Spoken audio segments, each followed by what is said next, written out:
Maka dibiarkan semua besi-besi itu panas, baik pedang-pedang yang pernah dibuat ataupun besi-besi yang masih tersisa, lalu semua dibiarkan merah, lalu ditempelkan di badan Khabbab radhiyallahu anhu dalam kondisi membara, merah. Sehingga semua kulitnya belang dan semua ototnya terbakar sehingga menjadi hitam dari seluruh tubuh. Ditaruh barang-barang ini atau besi. Beranjak daripada statement Ali bin Abi Thalib radhiyallahu anhu, dia berkata, semoga Allah merahmati Khabbab. Sungguh dia masuk Islam karena murni berharap pahala. Berhijrah betul-betul karena taat kepada Allah dan Rasulnya. Dan semasa hidupnya semua sebagai mujahid. Ali bin Abi Thalib radhiyallahu anhu adalah sahabat Nabi yang mulia. Dia tidak akan mungkin memuji seseorang kecuali memang dasarnya layak untuk dipuji. Dan inilah ciri orang beriman. Dia hanya memuji kalau orang itu layak memang dipuji dan memang ada padanya apa yang sedang disebutkan. Jadi bukan rekayasa. Maka statement inilah yang membuat teman-teman sekalian kita memulai menjawab atau menjelaskan kisah sahabat mulia Khabbab bin Arat radhiyallahu anhu. Beliau berasal dari suku Tamim, atau suku Arab yang masyhur sekali, dan tentu Abu Bakar pun radhiyallahu anhu berasal dari suku ini, induknya, dan beberapa sahabat yang lain.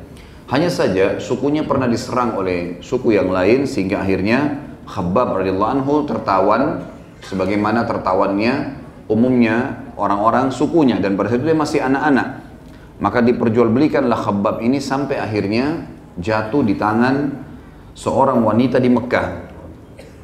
Dan tentu wanita ini dalam keadaan kafir pada saat itu, dan Khabbab pun mengikuti agama mereka. Wanita ini diberikan julukan dengan Ummu Ammar.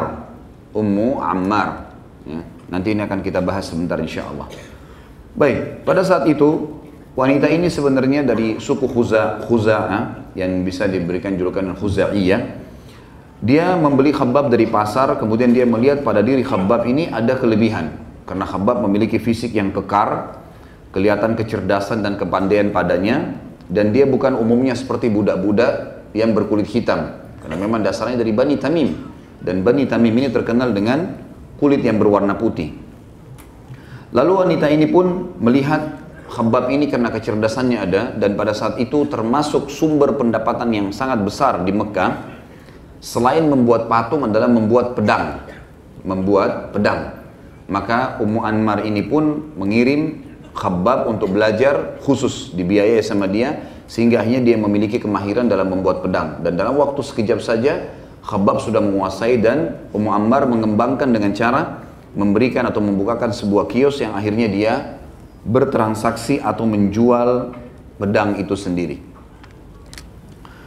Kemudian setelah berjalannya waktu, Khabbab radhiyallahu anhu tidak terlalu banyak sibuk dengan menyembah berhala, atau dia memang pernah melakukan itu karena tradisi orang Mekah, tapi beliau selalu saja melihat dan mencari tahu tentang kebenaran-kebenaran yang ada. Sering bertanya, kalau ada seseorang yang memiliki akhlak yang baik diikutin, kalau ada seorang memiliki instruksi yang bagus diikutin, tapi dia juga tetap terikat dengan keterbudakannya. Sampai akhirnya datanglah cahaya kenabian, dan Khabbab mendengar bahwasanya keluar seseorang di Mekah yang bernama Muhammad sallallahu alaihi wasallam, dan dia pun seperti umumnya para sahabat datang dan mencari tahu. Subhanallah, tidak ada seorang pun dari orang yang niatnya ikhlas mendatangi Nabi SAW pada saat itu kecuali dapat hidayah. Dan Khabbab termasuk orang yang keenam masuk Islam. Disebutkan dalam buku-buku sejarah dia adalah orang yang keenam menganut agama Islam. Pada saat dia masuk Islam, majikannya Ummu Ammar ini dengan ada seorang saudaranya tentunya dan kerabatnya yang pada saat itu mengetahui Khabbab masuk Islam. Adiknya Ummu Ammar ini bernama Siba bin Abdul Uzza, dan ini nanti akan terbunuh di tangan Hamzah di perang Badr. Kemudian juga ada Al-As bin Wa'il. Orang-orang ini mendengar kalau Khabbab masuk Islam. Al-As bin Wa'il karena orang lain, dia datang belanja pedang di rumahnya atau di kiosnya Khabbab, lalu dia tidak mau bayar. Setiap kali ditagih oleh Khabbab, dia mengatakan, saya tidak akan bayar sampai kau kufur kepada Muhammad. Maka kata Khabbab, kalau begitu tidak usah kau bayar. Dan saya akan memaafkan kamu pada saat hari kebangkitan nanti. Kalaupun sudah dibangkitkan, baru saya kembalikan urusan kamu kepada Allah. Maka orang ini pun Wa'il mengatakan, ya tadi Al-As bin Wa'il ini mengatakan, kalau begitu nanti kalau saya sudah dibangkitkan baru saya membayar pedang ini. Akhirnya turun firman Allah Subhanahu wa taala, dan ini adalah ayat yang mulia turun khusus untuk kasus Al-As bin Wa'il yang terjadi pembicaraan dengan Khabbab bin Arad. Dan firman Allah ini disebutkan dalam surah Maryam. Bagi teman-teman yang pegang buku tentunya ada di halaman pertama 122. Disebutkan a'udzubillahi minasyaitonirrajim, surah Maryam ayat 77, afara'aital ladzi kafara biayatina. Tentu penulis buku hanya mengangkat sampai di situ saja. Tapi ayatnya saya bacakan lengkap. Afara'aital ladzi kafara biayatina wa qala la'utayanna malan wa walada. Tidakkah engkau melihat hai Muhammad kepada orang yang telah kufur kepada ayat-ayat kami dan dia mengatakan saya mendapatkan harta dan juga keturunan bukan dari keimanan kepada Allah. Attala al-ghaiba amittakhadha 'inda ar-rahmani ahda. Apakah dia telah melihat sesuatu yang gaib atau dia telah memiliki kesepakatan dengan sang pencipta Allah yang maha penyayang? Kalla, kata Allah, tidak mungkin. Sanaktubu ma yaqulu wa namuddu lahu minal 'adzabi madda. Kami akan catat perkataannya itu yang dia bilang sama Khabbab. Saya nggak percaya tuh hari kebangkitan, dan kalaupun saya dibangkitkan nanti baru saya bayar utang ini. Saya nggak mau bayar di sini. Kata Allah, kami akan catat perkataannya itu dan kami akan menjadikan itu penyebab berlipat gandanya siksaan yang datang kepadanya.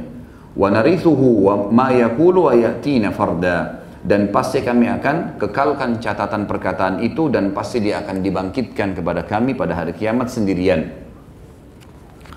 Teman-teman sekalian, seperti umumnya kita sudah tahu kisah beberapa sahabat di Mekah. Jangankan seorang budak, orang yang bebas saja disiksa. Dan teman-teman kalau melihat masalah siksa yang ditimpakan kepada para sahabat ini luar biasa gitu. Kalau saya membaca kisah mereka, kita ini jauh sekali di atas sebuah nikmat, sebuah kapal kenikmatan yang tidak ada sama sekali masalahnya. Kadang-kadang seseorang di antara kita hanya karena kehilangan dompet, hanya karena kehilangan HP, hanya karena sedikit punya masalah dalam rumah tangga yang mungkin dia bisa pecahkan, hanya sedikit mungkin dipecat dari tempat kerja, cobaan-cobaan yang datang kepada dia yang sifatnya kecil sekali. Itu sebenarnya teman-teman sekalian kalau dibandingkan dengan bagaimana para sahabat diuji oleh Allah di zaman awal-awal Islam, ayat Al-Quran masih belum lengkap semuanya turun, masih di fase Mekah, yang beriman masih sedikit, kekuatan orang kafir Quraisy luar biasa. Kita akan dengarkan pada hari ini, dan saya berikan judul Khabbab bin Arad, sang penyabar. Karena luar biasa orang ini sabar dalam siksaan yang ditimpakan kepadanya hanya untuk mempertahankan keimanan.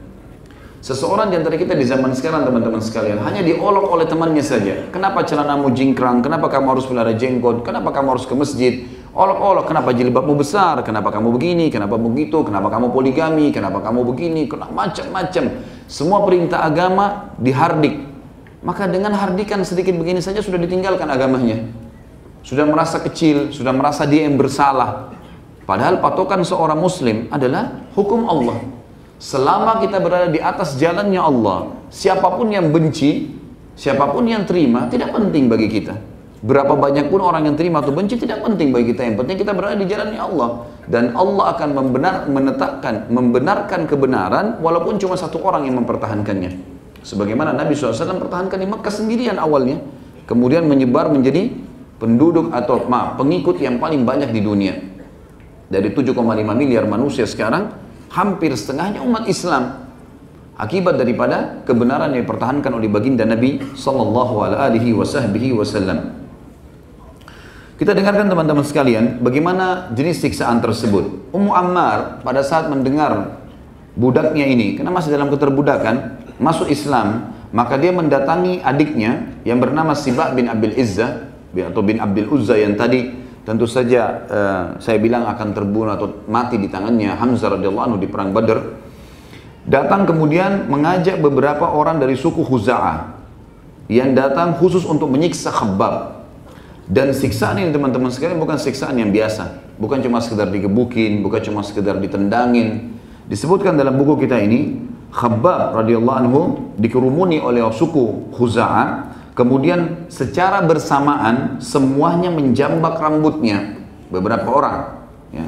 Jadi bukan cuma satu orang, tapi secara rame-rame sengaja mereka memegang semua tangan, banyak tangan di kepalanya dari semua sisi, kemudian menariknya, menjambaknya dengan keras. Di sini dikatakan menjambak rambutnya, kemudian menariknya dengan sangat kuat. Lalu semuanya mereka serentak dengan tidak melepaskan rambut itu, memelintir lehernya dengan sangat keras. Artinya menggerakkan ke kanan dan ke kiri dengan sangat keras. Kemudian yang luar biasa, meletakkannya di atas arang yang panas. Dibakar arang tersebut, ya, kemudian diletakkan di atasnya tanpa diberikan satu lembar kain pun di badannya. Dan mereka meletakkan batu di atas dadanya yang sangat besar, di tengah-tengah padang pasir yang panas. Kemudian batu tersebut pun diinjak. Ya. Yang lebih luar biasa daripada itu disebutkan juga dalam riwayat yang lain, bahwasanya Khabbab radhiyallahu anhu didatangkan di siang hari. Dan ini terjadi setiap hari penyiksaan yang sama, bukan sekali kemudian dilepaskan. Hari ini disiksa yang sama, besok yang sama, lusa yang sama, terus sampai tibanya masa hijrah. Ini kita bayangkan siksaan begini teman-teman, didatangkan di tengah-tengah terik matahari, dan pada saat itu Mekah umumnya mayoritasnya padang pasir, dan kalau puncak musim panas bisa sampai 55 derajat, panas sekali. Kemudian didatangkan di tengah-tengah padang pasir yang pada saat itu matahari dibahasakan di sini bisa melumerkan batu yang padas, ya. Mereka membawa Khabbab ke tengah lapang Mekah, kemudian mereka membuka bajunya dan menggantikan baju tersebut dengan baju besi. Jadi kebetulan di tempat kiosnya Khabbab ini banyak sekali besi-besi yang memang akan dibuat pedang. Maka semuanya besi tersebut mereka kelola, mereka masukin ke bara api yang sedang ada sampai memerah. Ya, biasanya pedang sebelum diketuk supaya rapi, biasanya jadi merah, panas, membara api. Dan ini harus direndam di air baru kemudian dia mendingin. Maka dibiarkan semua besi-besi itu panas, baik pedang-pedang yang pernah dibuat ataupun besi-besi yang masih tersisa, lalu semua dibiarkan merah, lalu ditempelkan di badan Khabbab radhiyallahu anhu dalam kondisi membara, merah. Sehingga semua kulitnya belang dan semua ototnya terbakar. Sehingga menjadi hitam dari seluruh tubuh, ditaruh barang-barang ini atau besi-besi ini. Kemudian pada saat itu mereka tidak memberikan air minum sama sekali. Dan pada saat Khabbab sudah terlihat kepayahan, teriak kesakitan, maka mereka meminta agar Khabbab meninggalkan agama Muhammad SAW dan memuji Lat dan Uzzah.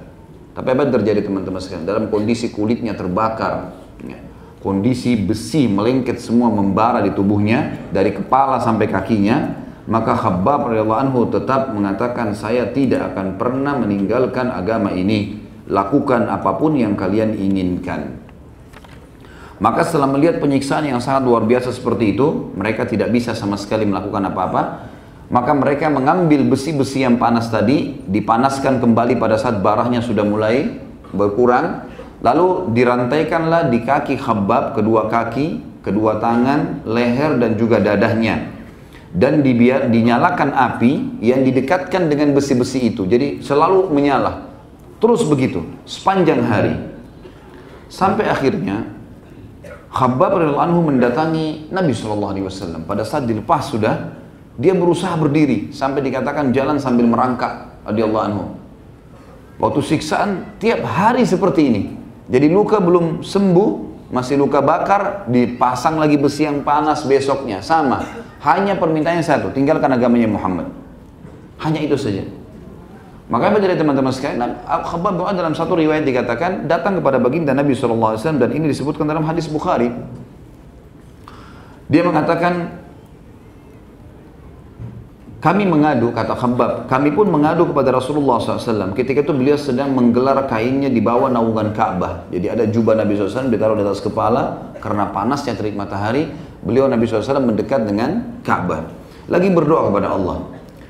Maka kami pun berkata kepada beliau dengan beberapa orang sahabat yang lain, apakah anda tidak memohon pertolongan untuk kami ya Rasulullah? Apakah anda tidak berdoa untuk kami? Dalam riwayatnya dikatakan tentunya, ya Rasulullah, lihat ini. Khabbab buka bajunya, semua dari kepala, ya tadi tentunya di orang dulu zaman dulu kalau panas pakai tutup kepala. Dibuka semuanya dari kepala, dibuka semua baju bagian dadanya, semuanya kelihatan luka. Tidak ada sisi badan yang tidak kena luka bakar. Mengatakan, ya Rasulullah, lihatlah ini. Apa yang mereka perbuat buat kami nih? Ini cuma karena ajal aja belum datang. Kalau ajal sudah saya mati gitu. Dan bayangkan teman-teman, waktu itu Al-Quran belum lengkap. Beberapa hadis Nabi SAW baru disebutkan. Artinya iman juga itu belum semestinya, belum seperti orang keadaan sekarang. Quran sudah lengkap, sudah banyak bukti-bukti gitu kan.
yang datang, yang diujikan kepada orang beriman untuk dia, keimanannya dunia dan juga akhiratnya.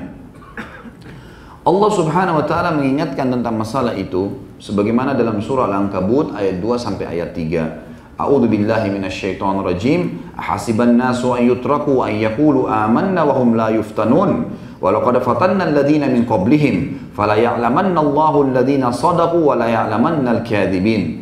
Apakah manusia itu mengira bahwasanya mereka akan dibiarkan hanya dengan mengatakan kami telah beriman dan mereka tidak diuji? Ada ujian datang sesuai dengan kadar keimanan seseorang. Kata Nabi SAW dalam hadis Bukhari, ujian akan datang sesuai dengan kadar keimanan seseorang. Dan para nabi-nabi, orang yang paling berat ujiannya nabi, orang yang dekat dengan Allah. Jadi jangan mengkhayal teman-teman sekalian kita sepanjang hidup tidak akan ada pernah cobaan datang dalam hidup kita. Itu nggak mungkin. Cobaan akan datang, apa saja sifatnya. Kehilangan barang kah, gangguan orang lain kah, difitnah kah, dicaci maki kah, itu akan datang cobaan. Dikatakan di situ. Dan datang setelahnya sesuai dengan kadar keimanan, kata Nabi SAW. Kita lanjutkan ayat tadi. Apakah manusia itu mengira bahwa mereka akan dibiarkan hanya dengan mengatakan kami telah beriman dan mereka tidak diuji? Dan sungguh kami telah menguji orang-orang sebelum mereka. Allah pasti mengetahui orang-orang yang benar dan pasti mengetahui orang-orang yang dusta. Dari situlah Allah tahu. Dari mana teman-teman sekarang kalau antum jadi guru, dari mana antum tahu kalau murid ini prestasi atau tidak? Apakah cukup dengan hanya sekedar dia interaksi di kelas? Tidak cukup, karena ada orang interaksi di kelas teman-teman sekalian. Memang dia hanya sekedar mau seakan-akan ditahu kalau dia itu punya ilmu. Mungkin dia hanya sekedar bertanya, dia hanya lempar pertanyaan, habis itu dia sibuk dengan kegiatan yang lainnya. Banyak orang begitu. Ada sering saya temukan orang kadang-kadang di majelis ilmu, dia bertanya nih. Pada saat dijawab juga oleh ustadznya, dia lagi sibuk dengan HP-nya. Dia bukan tujuannya untuk bertanya, dia hanya mau nunjukin kalau saya juga bertanya. Saya juga punya ini dan punya itu. Makanya kita lihat di sekolah-sekolah kita, di kampus-kampus ada ujian. Diberikan beberapa pertanyaan, dia harus baca ilmu, dia harus baca ilmu itu, kemudian dia harus jawab. Ujian. Dari situ kita tahu siapa yang berprestasi. Karena orang yang malas tadi di kelas, orang yang tidak mau belajar, atau orang hanya sekedar mau cari pujian orang lain, dia tidak akan bisa lakukan itu kalau di kertas. Nggak mungkin. Ya. Maka seperti itu adalah contoh rasionalnya. Ya. Allah Subhanahu Wa Taala akan menguji orang beriman ini. Benar nggak? Dia dusta atau dia jujur nih? Gitu. Tapi ada berita gembiranya. Kata Nabi SAW, Allah tidak akan menguji seorang hamba melampaui kapasitasnya. Allah uji kita karena Allah tahu kita akan bisa lalui. Dan kita akan dapat pelajaran-pelajaran dari cobaan tersebut. Sebagaimana nanti akan kita sebutkan di dalam Ad-Durus wal Ibar, atau pelajaran-pelajaran yang bisa kita ambil dari kasus sahabat yang mulia ini. Juga dalam surah yang lain, Allah SWT berfirman, saya baca ini karena penulis mengangkat tentunya, dan tentunya nanti akan banyak ayat Al-Quran yang saya sebutkan tentang fadilah orang yang sabar setelah menjelaskan definisi sabar itu sendiri. Surah Al-Baqarah 214, Allah berfirman, A'udzu billahi minasyaitonir rajim. Am hasibtum an tadkhulul jannata wa lamma ya'tikum mathalul ladzina khalau min qablikum massathumul ba'sa'u wad-dharra'u wa zulzilu hatta yaqula ar-rasul wal ladzina amanu ma'ah hatta yaqula ar-rasul wal ladzina amanu ma'ahu mata nasrullah ala inna nasrallahi qarib. Ataukah kalian mengira bahwa kalian akan masuk surga? Apakah kalian mengira kalian akan masuk surga padahal belum datang kepada kalian cobaan seperti yang dialami orang-orang terdahulu sebelum kalian? Benar enggak ini konsisten gitu? Mereka ditimpa kemelaratan, penderitaan, kadang-kadang kehabisan makanan, kadang-kadang penderitaan, mungkin sakit, mungkin gangguan orang, mungkin tidak sukses pada saat baru memulai usaha, ada penderitaan. Dan digoncang dengan berbagai cobaan, sehingga Rasul dan orang-orang yang beriman bersamanya, Nabi SAW dan para sahabat pun berkata, kapankah datangnya pertolongan Allah? Karena orang kalau lagi ada masalah sumpek sekali, kapan nih datang jalan keluarnya? Udah, jalanin dulu. Nanti akan kita sebutkan teman-teman, insya Allah antum tidak bubar dari majelis ini kecuali antum sudah akan menjadikan sabar sebagai senjata, sebagai pegangan, sebagai pakaian, sebagai bekal makanan. Sabar kalau ada dalam hidup kita teman-teman lebih penting daripada antum makan makanan pada saat kita sedang lapar. Karena sabar bisa membuat kita bisa menahan lapar itu. dan akan banyak hal yang kita jelaskan nanti. Ini ayat Al-Quran mengatakan, dan diguncang dengan berbagai cobaan sehingga Rasul dan orang-orang yang beriman berkata, kapan kedatangannya pertolongan Allah? Ingatlah, sesungguhnya pertolongan Allah itu sangat dekat. Tiba masa hijrah teman-teman sekalian. Baginda Nabi SAW melihat kaum muslimin sudah tersiksa di Mekah. Tidak ada lagi jalan keluar. Ada sahabat yang mati terbunuh.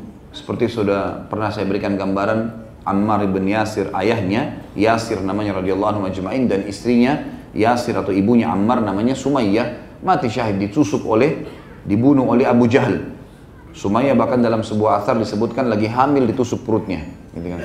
Perempuan tapi bersabar, dan dia cuma mengatakan, ya saya mau kembali ke agama saya, nggak jadi dibunuh. Tapi mereka sabar. Yasir mau bela istrinya juga ditebas dengan pedang, mati. Ammar radhiyallahu anhu 9 tahun waktu itu umurnya, tetap kokoh dengan agama Allah walaupun diinjak wajahnya oleh Abu Jahal. Tapi ada memang kalimat yang dia sempat ucapkan waktu dia sudah kesakitan. Abu Jahal mengatakan, saya tidak akan lepaskan kau Ammar, dan saya tidak mau bunuh kau seperti kedua orang tuamu dengan sangat mudah. Saya akan pelan-pelan menguliti tubuhmu, saya akan siksa kamu begini dan begitu. Kalau kau mau selamat, ucapkan saya kufur kepada Muhammad. Maka Ammar sempat mengucapkan radhiyallahu anhu, saya kufur kepada Muhammad. Abu Jahal tidak puas. Lewat seekor unta lalu dikatakan, saya tidak puas sampai kau katakan unta ini Tuhanku. Maka Ammar mengatakan unta ini Tuhanku. Lalu sama Abu Jahal dilepasin. 9 tahun umur orang ini di awal-awal Islam teman-teman. Saya nggak tahu terus terang kalau kita hidup di zaman itu apakah kita bisa bertahan atau tidak. Luar biasa keimanan mereka. Maka Ammar 9 tahun datang ke Nabi SAW lalu berkata, ya Rasulullah, kejadiannya begini. Orang tua saya dibunuh, ditusuk dan seterusnya. Kemudian saya juga disiksa, maka saya terpaksa mengucapkan kufur kepada anda, mengucapkan unta sebagai Tuhan saya. Apakah saya berdosa kufur sekarang kepadamu, kepada anda, kepada Allah dan kepada anda? Kata Nabi SAW, wahai Ammar, telah turun firman Allah, ya, illa man ukriha wa qalbu mutmainnun bil iman. Itu tidak termasuk kamu di dalamnya, kecuali orang-orang, kata Allah, tidak masuk kufur, yang dipaksa kufur dan hatinya tetap tenteram dengan keimanan. Allah turunkan ayat ini untuk kamu. Lalu kemudian kata Nabi SAW, wahai Ammar, kalau besok kau dipaksa lagi, ucapkan. Yang penting hatimu tidak. Karena sudah tidak ada, waktu itu keadaan luar biasa. Khabbab bin Arat tiap hari disiksa. Bilal tiap hari disiksa. Semuanya disiksa. Ya. Yang tidak kena siksaan pada saat itu, secara langsung fisik adalah Abu Bakar radhiyallahu anhu. Ya. Tapi yang lainnya, luar biasa. Gitu kan? Orang-orang yang punya tokoh masyarakat disiksa, dipukul. Terutama budak-budak dan hamba sahaya. Dan kita sudah tahu kisah tentu di Sirah Nabawiyah, kalau baginda Nabi SAW pun disiksa sampai beliau pernah sholat dan dituangkan kotoran unta di atas tubuhnya, gitu kan. Dan beliau tidak mengangkat sujudnya sampai Fatimah radhiyallahu anha datang dan membersihkan kotoran tersebut, gitu kan. Ini contoh-contoh saja. Kita akan masuk teman-teman sekalian ke masalah akhirnya Nabi SAW menyuruh para sahabat untuk hijrah, dan terjadi hijrah 2 kali ke Habasyah dan juga hijrah ke Madinah, puncaknya ke Madinah. Habasyah tentu di sana ada seorang raja, Najasyi, berjulukan Najasyi, seorang yang terkenal pendeta Nasrani yang pada saat itu memang lagi menunggu masa kenabian, yang akhirnya masuk Islam di tangan Ja'far bin Abi Thalib radhiyallahu anhu, yang hijrah ke sana. Dari 153 orang sahabat, termasuk Nabi SAW di sini 153, berarti sahabat 152 orang yang sudah masuk Islam selama 13 tahun di Mekah ini. Waktu itu 83 orang hijrah ke Habasyah. Dan ada di antara mereka yang sempat kembali lalu kemudian hijrah kembali 2 kali ke Habasyah itu. Dan akhirnya Nabi SAW puncaknya hijrah ke Madinah. 70 orang yang sisa hijrah ke Madinah. 153 orang. Khabbab bin Arat mengikuti hijrah Nabi SAW yang ke Madinah. Dan pada saat itu hukumnya wajib hijrah ke Madinah. Wajib hijrah ke Madinah.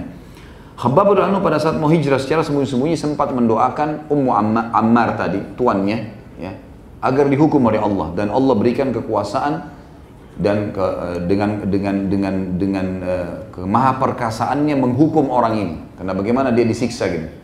Maka Ummu Ammar pun ditimpa penyakit pada saat Khabbab berdoa kepada Allah, kepalanya kesakitan dan seluruh tubuhnya kesakitan. Berusaha diobatin dengan obat apapun, dan Ummu Ammar ini orang kaya, dibiayai sana sini tidak bisa sembuh. Terakhir ditemukan cara satu-satunya untuk menghilangkan sakitnya, dan itu pun cuma sementara. Dia harus menempelkan atau ditempelkan di tubuhnya besi-besi yang panas. dan itu yang harus masih membara, disentuhkan, biasa dibahasakan dengan kai, ya. Itu disentuhkan baru dia bisa merasakan hilang sakitnya, itu pun cuma sementara, beberapa saat sakit lagi terus begitu sampai Muammar meninggal gara-gara kasus seperti itu. Khabbab radhiyallahu berhasil hijrah di Madinah, kemudian pada saat hijrah di Madinah dia mulai baru merasakan sebagai orang yang bebas, karena sudah bebas dari keterbudakan dan juga akhirnya mulai hidup bersama dengan muslimin, dengan persaudaraan, dengan perhatian, dengan sambutan, gitu kan, dengan pengorbanan semua ini. Maka Khabbab pun ikut dengan peperangan Nabi SAW, ikut di Badr, ikut di Uhud, dan di Uhud beliau bersyukur kepada Allah dan sujud syukur di medan perang karena melihat salah satu yang telah menyiksa dia, Siba bin Abdul Uzza, yang terbunuh di tangan Hamzah radhiyallahu anhu. Tentu ini yang ditulis atau diangkat oleh penulis kurang lebih gambaran tentang masalah Khabbab bin Arad, dan tidak banyak dinukil oleh penulis tentang pribadi-pribadi tambahan atau pengorbanan yang lain. Termasuk saya tidak temukan secara pribadi tentunya, ya, mungkin keterbatasan ilmu saya, tentang Khabbab menikah dengan siapa, siapa anak-anaknya, berapa orang. Tapi ada gelar yang disebutkan oleh beberapa sahabat dengan Ummu Abdin. Khabbab menikah dan memiliki anak, namanya Abdullah yang pertama, sehingga dipanggil